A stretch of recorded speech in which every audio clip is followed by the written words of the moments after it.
참고로 수정체가 혼탁해졌다고 해서 무조건 백내장은 아닌데요.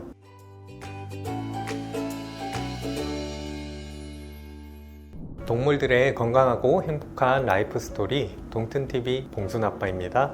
오늘은 강아지 백내장에 대해서 함께 알아보려고 하는데요. 요즘 반려견의 평균 수명은 대략 15살 정도인데요. 사람으로 치면 70대 중반입니다. 수의학의 발달과 생활 환경의 개선, 고품질 사료 급여로 강아지도 장수를 누리는 시대라고 할 수 있는데요. 하지만 노화에 따른 각종 질환에 시달릴 확률도 그만큼 커졌죠. 그중 강아지 백내장이 대표적인 노령성 질환이라고 할 수 있습니다. 강아지의 눈은 사람의 눈과 구조와 기능이 거의 비슷합니다. 눈 안에는 카메라 렌즈 역할을 하는 수정체라는 조직이 있는데요. 빛을 모아서 망막이라고 하는 곳에 초점이 잘 맞도록 해주어서 앞을 잘 볼 수 있게 해주는 투명한 구조체입니다. 이러한 수정체의 단백질이 변성되어서 점점 투명성을 잃게 되고 시력 저하와 실명을 일으키게 되는 것이 백내장입니다. 백내장의 원인은 다양합니다. 대부분 나이가 들면서 노화에 의해서 생기는 노령성 백내장이 많은데요. 영양적 불균형이나 유전적 원인에 의해서 어린 나이에도 백내장은 발생할 수 있습니다. 또한 눈 안에 심한 염증이나 녹내장 혹은 외상 등에 의해서도 백내장은 생길 수 있고 당뇨와 같은 전신질환에 의해서도 발생할 수 있습니다.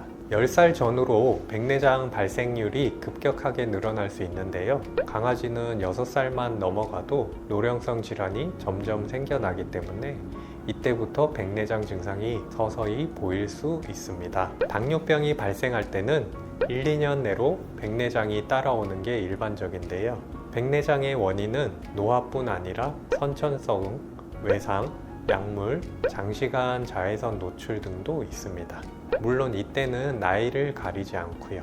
선천적으로 백내장이 잘 나타나는 품종은 리트리버, 슈나우저, 코카스파니엘, 시베리안 허스키 등이 있습니다. 증상은 수정체가 안개가 낀 듯 뿌옇게 보이는데요. 백내장이 진행될수록 뿌옇게 변하는 정도가 심해집니다. 렌즈의 30% 미만이 영향을 받았을 때는 대부분 시력에 큰 문제는 없는데 60% 이상이 영향을 받게 되면 증상이 조금씩 나타납니다. 벽이나 사물에 자주 부딪히거나 외출을 꺼리거나 계단이나 침대나 소파를 오르내리는 것을 무서워하게 됩니다. 불안한 마음에 공격적으로 행동하기도 하고 밤마다 울기도 하죠. 발병 초기엔 익숙한 장소에서 잘 돌아다니니까는 문제가 없다고 오해해서는 안 됩니다. 참고로 수정체가 혼탁해졌다고 해서 무조건 백내장은 아닌데요. 수정체의 정상적인 노령성 변화로 생기는 핵경화증일 수도 있습니다.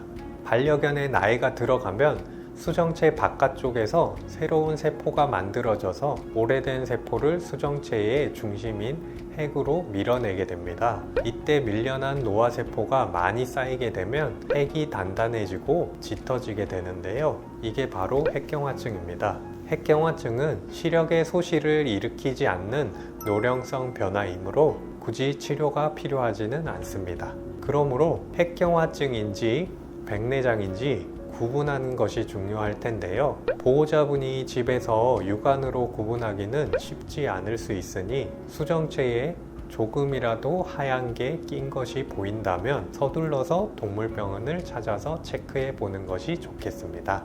백내장의 약물 치료는 큰 효과를 보기 어렵다는 게 일반적인 정설입니다. 일부 시력 개선의 효과나 백내장의 진행을 늦추는 목적으로 사용되는 안약이 몇 가지 있으나 그 효용성에 대해서는 여전히 논란의 여지가 있습니다.